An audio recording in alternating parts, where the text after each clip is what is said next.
In this video, we're going to look at the last part of the reaction kinetics topic, which is on catalysts. We're going to look at classifying different catalysts into homogeneous and heterogeneous. We look at some examples of those.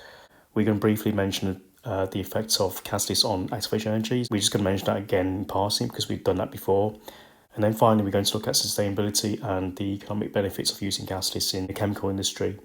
And we're also going to briefly mention something about autocatalysis, which is not really mentioned in the syllabus, but it's nice to know. So as we already know, catalysts increase the rate of reaction by providing an alternative reaction pathway with a low activation energy, and this then increases the proportion of reactant particles that exceed the activation energy in a given time. So more of those reactants will convert to products in every second or every fraction of a second. So therefore, we get bigger batches of particles converting from reactants to products in any given time.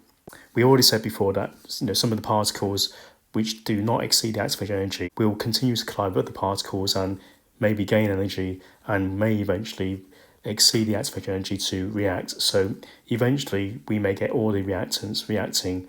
So that's why we don't say more particles exceed the activation energy. We say a greater proportion of particles exceed the activation energy in a given time, because you could have all the particles eventually exceed the activation energy over time. So having recapped what catalysts are, we're going to look at classifying or categorizing different catalysts into two types, into homogeneous and heterogeneous or heterogeneous catalysts. So a homogeneous catalyst is one that is in the same phase as the reactants. So the word phase is very similar to states of matter, so solid, liquids and gases are states of matter, but the word phase is slightly different and some people mix the two up. So the easiest way to explain what we mean by phase is to look at two immiscible liquids, liquids that don't mix together. Despite being liquids, the fact that they are separate and there's what we call an interface between them, these are two different phases. And we see the same if we have a solid in a liquid. There is an interface, there's a separation between the two phases. And in this case, they are two different states of matter, whereas these two phases are the same state of matter. So a homogeneous catalyst is one where there isn't a separation between the catalyst and the reactants. So they're in the same phase, which ultimately means they're in the same state of matter as well. There are lots of homogeneous catalysts, but I'm going to show you some that we already met in the A level so far. In the dehydration of alcohols, we use concentrated sulfuric acid as a catalyst. The sulfuric acid is in solution and the alcohol, the reactant, is a liquid which also can be in solution because it can dissolve in water through hydrogen bonding. So these are miscible. So the sulfuric acid is a homogeneous catalyst in the same phase as the reactant.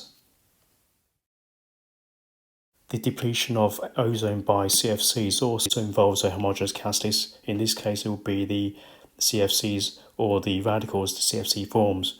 So this is the overall equation, which you may think looks a bit different to the one I showed you before. The one I showed you before in the topic of haloalkanes was this one. So this is the overall equation, which looks a bit different to the one I just showed you, which is this equation. So this is really just a simplified version of the overall process, where I've taken this oxygen radical in the final step here, and this then collides with another oxygen, like so, to form another ozone.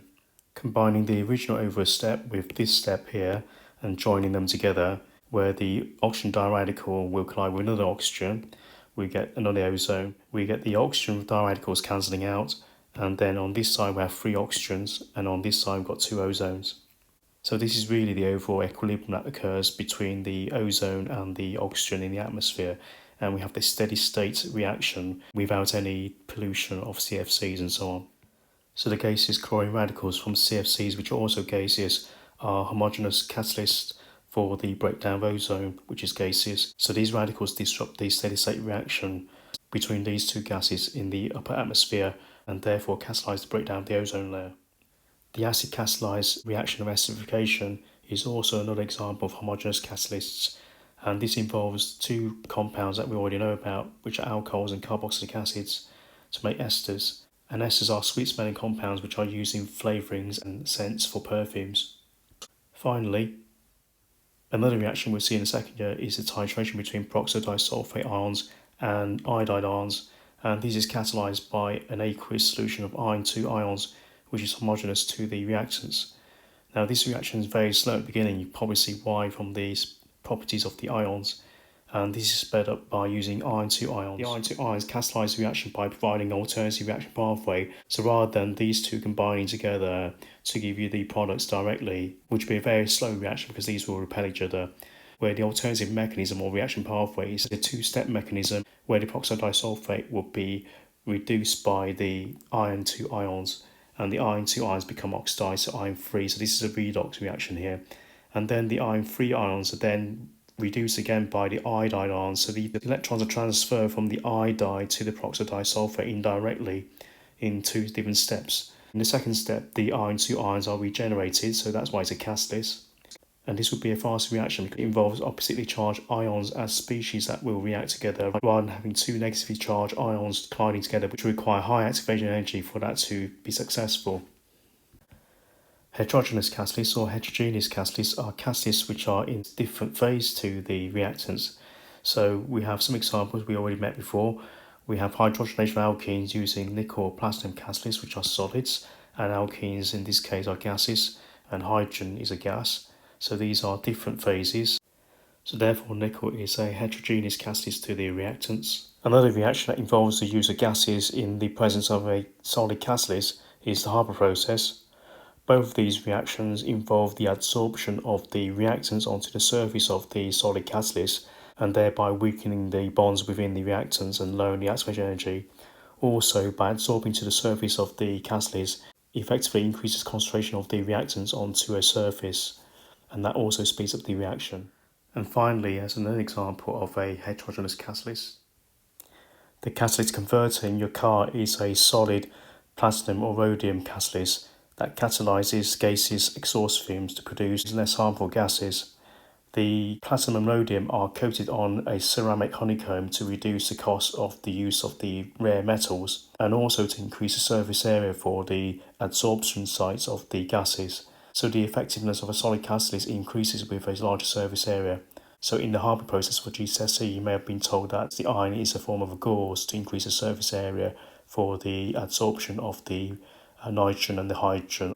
Going back to the catalytic converter in your car, even though the amount of platinum and rhodium is relatively small because it's only a thin coating on an inexpensive ceramic honeycomb, people used to steal catalytic converters from cars. And these days the exhaust is much well hidden inside of a car, so it's much less accessible. In the past, the exhaust used to be relatively exposed. In fact, it's so exposed to the elements that people used to replace their exhaust much more regularly than they do these days, like the way you would change your tyres on your car. Despite the expense of catalysts, especially those of platinum and rhodium and precious metals, there is an economic benefit to using catalysts in industry, otherwise we would not use them. One of the main drivers to use catalysts in industry is to make a better profit, and this is done by reducing the overall running costs of the process.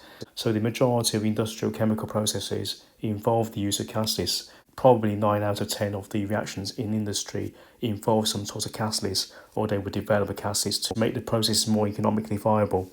By reducing the activation energy using catalysts, we're going to reduce the running costs by reducing the amount of energy we're going to use to speed the reaction up, because we want to produce as much product as possible in a short time so we can sell more products. But we don't want to use heating to increase the temperature to increase the rate if we can use a catalyst to reduce the amount of fuel used. Despite the initial fixed cost of the catalyst, which is quite a high cost, the overall running cost, which is a variable cost, is going to be reduced over time. So for an industrial plant which can run for many years or even decades, that initial cost is worthwhile. So reducing the running costs for a plant is going to be good for profits for the company. It's also going to be good for the environment, because as we use less fossil fuel for heating the reactions to speed the reactions up, we're going to reduce the amount of carbon dioxide emissions going into the atmosphere. Before we finish, it's quite interesting that some reactions are self-catalyzing or auto-catalyzing. So auto means self. So an automobile, which is another name for a car, literally means self-moving. Auto means self and mobile means movement. Coming back to autocatalysis in terms of chemical reactions, a reaction that autocatalyzes or self-catalyzes is one that produces a product which is a catalyst to the reaction. So for example, this is a reaction you see in the second year where we've got the titration between manganate ions and ethane diorate ions, which comes from ethane dioic acid. The reaction is relatively slow because the two main reactants are both negatively charged, and also we need quite a few species colliding together for the reaction to occur.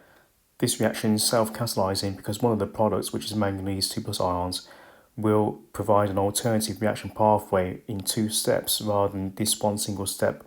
And this alternative reaction pathway has a lower activation energy because the main species involved are oppositely charged, so they're much more likely to collide rather than the negatively charged main reactants in the initial reaction here.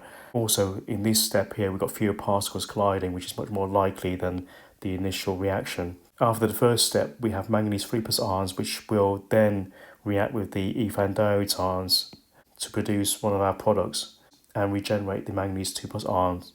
The second step also involves fewer particles and also involves oppositely charged ions.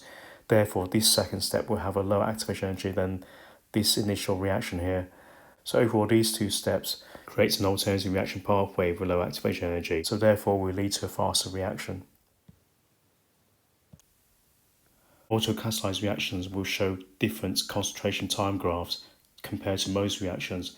In most reactions, as the reaction progresses, the rate of reaction decreases. As you see, the gradient decreases because the concentration of the reactants is decreasing and the rate of reaction is proportional to the concentration of the reactant.